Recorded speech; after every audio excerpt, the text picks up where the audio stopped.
र यो मेरो चाहिँ करेसाबारी पार्ट 2 एउटा भिडियो आज बनाउँदैछु, जसमा चाहिँ मैले योभन्दा अगाडि देखाएका मसिना काउलीको बेर्नाहरू चाहिँ अहिले मेरोमा फल्ने तयारी हुँदैछन् र कुनै चाहिँ फली पनि सक्यो। फलेको पछि म भिडियोमा हजुरलाई देखाउनेछु। र साथै यतापट्टि मेरो यो बकुला चाहिँ अस्ति मसिन थियो, अब चाहिँ यसमा पूर्ण रूपले फुलसहितको फल पनि लाग्दैछ।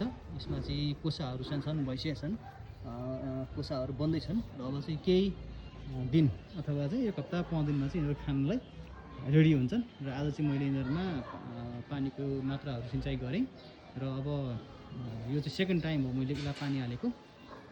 खासै बकुलालाई चाहिँ त्यति पानी पर्दैन, जमिन उसिलो छ भने यसलाई चाहिँ अलरेडी नै यो पानी सोसेर लिन्छ र यो चाहिँ एकदम सफ्ट हुने भएकोले धेरै पानी हाल्दा नि यसको डाक्लाहरू भाँचिने, फलहरू चाहिँ नाश हुने भएको कारणले गर्दा यसमा चाहिँ धेरै पानी पर्दैन।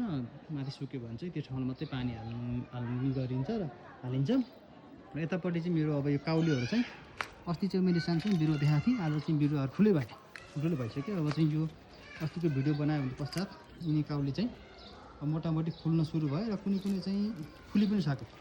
फुलेर एक दुईवटा त खाइयो। अब यिनीहरूमा चाहिँ अहिले फुलेको पनि ठाउँमा चाहिँ यसमा फुल्दैछन्।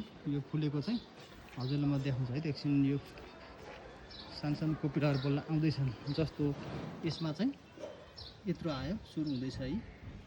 यसमा पनि आउन लागेको छ, यो पातहरू माथि बेर्दैछ।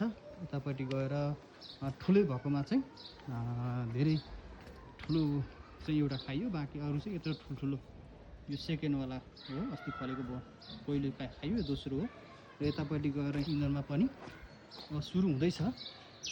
र यो चाहिँ यत्रो भयो भन्दा अन्दाजी 1 केजी अलि लगभग हुँदैछ। र यतापट्टि अस्ति देखाएको मसिनो जुन रायोको साग र धनियाँ प्लस मेरो यो के भन्छ प्याज चाहिँ यत्रो हुँदैछ। अब यो चाहिँ बिस्तारै यो चाहिँ मैले सानो यहाँ चाहिँ मैले पहिला चाहिँ लन्डन सर्फमा रोपेको थिएँ र यस ठाउँमा अब किन बाँझे छाड्ने भनेर यस ठाउँमा चाहिँ फेरि मैले धनियाँको साग र यो प्याज लगाएको छु। यो चाहिँ बिस्तारै अब अस्तिको भन्दा ठुल्ठुलो हुँदैछन्। र साइडमा मैले चाहिँ मसिनो उसलाई पनि राखेको छु, लसुन पनि राखेको छु, जुन चाहिँ पछि गर्मी मौसममा तरकारी भाँच्नको लागि राम्रो हुन्छ यो चाहिँ। र यतापट्टि चाहिँ अब मेरो पहिलाको धनियाँ यो चाहिँ ठुलो भएर फुलिसक्यो।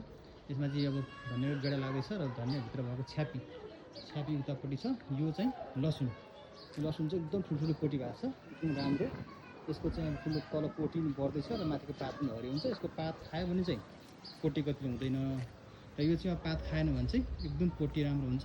यतापट्टि आएर यो छ्यापी चाहिँ यो अस्ति यहाँको धनियाँ झिकिसके पछाडि फेरि मल राखेर पानी हालेपछि एकदम राम्रो भएर आएको छ। यसको मुनि पोटी चाहिँ एउटा गाँठमा निकै नै पोटी लाग्छ। त्यो पोटी चाहिँ एकदम स्वादिष्ट हुने र एकदम पोटिलो भरिलो हुन्छ। र यतापट्टि अस्तिको सागहरू चाहिँ मैले यता बारीको अरू साग चाहिँ मैले झिकेर गुन्द्रुकको परिणत गरेँ, जुन यहाँतिर सागहरू थियो।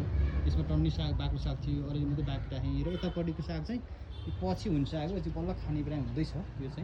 यो चाहिँ सेकेन्ड फेजको साग हो मेरो, यो चाहिँ हुँदैछ। र यसमा चाहिँ अब एकदम अहिले यो गर्मी मौसममा चाहिँ खानलाई राम्रो, यो चाहिँ बिना केमिकलको, केही पनि मल छैन, जस्ट यसमा चाहिँ कुखुराको मल, भुटो र गाईको मल मात्रै युज गरेको छु। र यो चाहिँ एकदम राम्रो भइरहेछ। यतापट्टि गएर चाहिँ यही सहितको बेर्ना चाहिँ यतापट्टि दुई ठाउँ लगाएको छु मैले, एउटा ड्याङ यो, अर्को यो। यसमा पनि एकदम खानलाई राम्रो भइरहेछ। र यसको चाहिँ अब भित्रपट्टि रहेको मसिनो धनियाँ चम्सुर चाहिँ बाँकी चाहिँ हामीले गोड्न बाँकी छ। गोडेपछि यसलाई फेरि सागलाई चाहिँ राम्रो पारेर सकार्न सकिन्छ।